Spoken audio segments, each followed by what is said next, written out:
Hello viewers, welcome to your Rista tech journey. আজকে আমি আপনাদের কাছে আবারও একটা নতুন ভিডিও নিয়ে এসেছি। এই ভিডিওতে আমি আপনাদেরকে দেখাবো কিভাবে আপনারা ভোটার সার্ভিস পোর্টালে ভোটার কার্ড কারেকশন কিভাবে করবেন। এর আগের ভিডিওতে আমি আপনাদেরকে দেখিয়েছিলাম যে আপনারা কিভাবে নিউ ভোটার কার্ড অ্যাপ্লিকেশন করবেন। তো এখানে ভিডিওর কারেকশনটা, ভোটার কার্ডের কারেকশন আমি আপনাদেরকে দেখাবো। সবার প্রথমে আপনারা আপনাদের ইউজার আইডি পাসওয়ার্ড দিয়ে লগ ইন করে নেবেন। যদি ইউজার আইডি পাসওয়ার্ড না থাকে তাহলে সাইন আপ করে ওটা আপনারা সাইন ইন করে একটা নতুন করে আইডি ক্রিয়েট করতে পারেন। ক্রিয়েট করার পর সেম আইডি পাসওয়ার্ড দিয়ে লগ ইন করবেন। লগ ইন করার পর আপনার দেখুন একটা এরকম ইন্টারফেস আপনার কাছে চলে আসবে।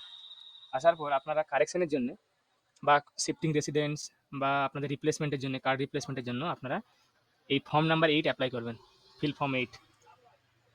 দেখুন এখানে ক্লিক করার পর আপনারা এখানে একটা অপশন পেয়ে যাবেন, অ্যাপ্লিকেশন ফর সেলফ বা আদার ইলেক্টর। যদি আপনি আপনার নিজের কারেকশন করতে চান তো সেলফ অপশানে সিলেক্ট করে করতে পারেন। যদি আপনি আপনার কেন ফ্যামিলির করতে চান তাহলে আদার ইলেক্টর সিলেক্ট করে এখানে এপিক নাম্বার দিয়ে ওটা করতে পারেন। তো আপনারা প্রথমে এখানে আপনাদের এপিক নাম্বারটা এখানে টাইপ করবেন। এপিক নাম্বার মানে ভোটার কার্ডের নাম্বার। টাইপ করার পর আপনারা এখানে সাবমিট অপশানে ক্লিক করবেন। ক্লিক করার পর দেখুন ওই এপিক নাম্বার থেকে অটোমেটিক্যালি ডিটেলসটা এখানে ফেচ হয়ে যাবে। ডিটেলসটা চলে আসার পর আপনারা এখানে যদি ঠিক থাকে তাহলে আপনারা এখানে ওকে করবেন। যদি ঠিক না থাকে তাহলে আবার একবার সেম প্রসেসে সার্চ করবেন। এরপরে আপনারা দেখুন আপনারা কি অ্যাপ্লিকেশনটা কিসের জন্য করতে চান, রেসিডেন্ট শিফটিংয়ের জন্য, কারেকশনের জন্য, রিপ্লেসমেন্ট কার্ডের জন্য অথবা পিডাব্লিউডি মার্কিংয়ের জন্য। আমরা এখানে কারেকশন করবো তাই এই কারেকশনটা এখানে সিলেক্ট করবো। এরপরে ওকে অপশানে ক্লিক করবেন। তারপরে আপনার কাছে দেখুন এখানে আপনাদের automatically assembly, state, district automatically সব এখানে নিয়ে নেবে নাম। এখানে আপনাদের এখানে অপশানে দেখুন আপনারা এই যে এই অপশানে আপনারা কী এখানে কারেকশন করতে চান সেটা এখানে সিলেক্ট করবেন। তবে এক্ষেত্রে আপনারা একসঙ্গে 4টা জিনিসের বেশি কিন্তু কারেকশন একসঙ্গে করতে পারবেন না। যে কোনো 4টা অপশান আপনারা কারেকশন একসঙ্গে করতে পারবেন। আমরা এখানে মোবাইল নাম্বার অ্যাড করব আর ফটো চেঞ্জ করব। এবার আপনার যদি অন্য কোনো কিছু এখানে কারেকশন করতে চান তবে সেক্ষেত্রে সেই অপশানটা ঠিক করবেন এবং তার উপযুক্ত ডকুমেন্টসটা আপনাকে আপলোড করতে হবে। ধরুন যদি আপনার ডেট অফ বার্থ বা রিলেটিভ নেম বা অ্যাড্রেস আপনারা কারেকশন করতে চান তো সেক্ষেত্রে আপনাদের আধার কার্ড বা বার্থ সার্টিফিকেট এগুলো আপলোড করতে হবে। আমরা এখানে শুধুমাত্র মোবাইল নাম্বার আর ফটো এগুলো চেঞ্জ করব।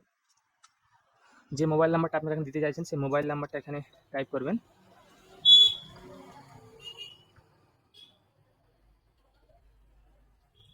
তারপর এখানে ফটোগ্রাফটা সিলেক্ট করবেন। ফটোটা সিলেক্ট করার পর আপনারা এখানে ফটোটা ঠিকঠাকভাবে বসিয়ে নেবেন। তারপর এখানে এই সেভ অপশানে ক্লিক করে দেবেন। দেখুন এখানে দেখাচ্ছে হিউম্যান ফেস ডিটেক্টেড সাকসেসফুলি। আপনারা এখানে ওকে ক্লিক করবেন। এরপর এখানে নেক্সট অপশানে যাবেন। তারপর এখানে আপনাদের প্লেসটা এখানে এন্টার করবেন। এরপর নেক্সট, তারপর ক্যাপচাটা একবার রিক্যাপচার অপশানে এখানে ক্লিক করে নেবেন। তারপর রিক্যাপচাটা করার অর্থ হচ্ছে ক্যাপচাটা কিছুক্ষণ পর এক্সপায়ার্ড হয়ে যায়। তাহলে এক্ষেত্রে আপনার সেম ক্যাপচা দিয়ে সাবমিট করে দিলে আপনাদেরকে আবার ফর্মটা ঘুরিয়ে ফিল আপ করতে হতে পারে। তাই ক্যাপচাটা একবার ফর্ম সাবমিট করার সময় রিক্যাপচার অপশানে রিফ্রেশ করে নেবেন যাতে করে আপনার নিউ ক্যাপচা চলে আসে।